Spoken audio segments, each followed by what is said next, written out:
Welcome back to Newsline. Today, you're seeing the moment North Korean leader Kim Jong Un's heavily fortified green train arrived in Russia.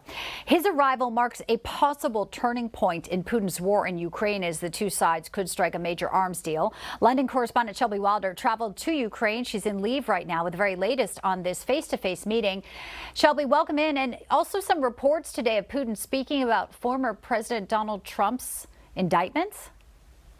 Yes, absolutely. Hi, Bianca. It's great to be with you. Well, as you mentioned, Russian President Vladimir Putin, he's attended the Eastern Economic Forum in Russia today. And among the topics he discussed was Donald Trump.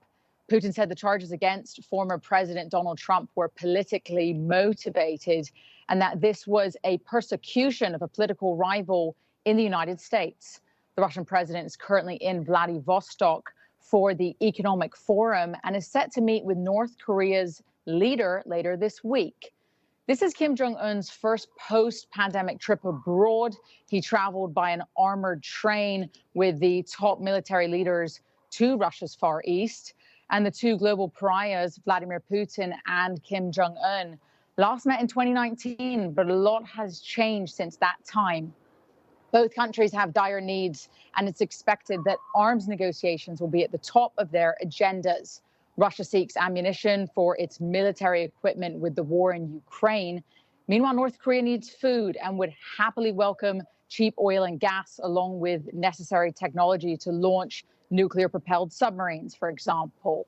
We know that Russia's Defense Minister Sergei Shoigu will also be participating in the discussions.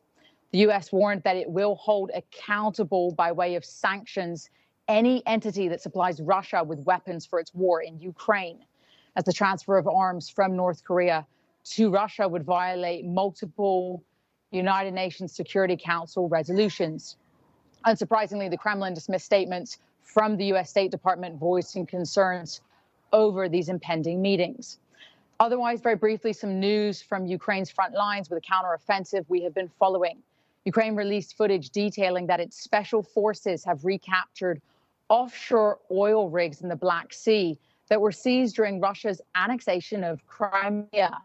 Ukrainian soldiers could be seen raising the Ukrainian flag over Boyko Towers, which are strategic gas and oil drilling platforms that were captured by Russia back in 2015 and were often used to launch Russian helicopters to carry out attacks on Ukraine. Ukrainian intelligence said that this makes the country, quote, many steps closer to regaining Crimea, end quote. And if the Ukrainians can manage to hold on to this structure, it could aid their attempts to gain more control of the Black Sea, positioning themselves closer to Russian-occupied Crimea to carry out attacks. Bianca, that's the latest from me here in Lviv, Ukraine. Shelby Wilder, appreciate it. And take good care. Stay safe out there. Thank you. Thank you.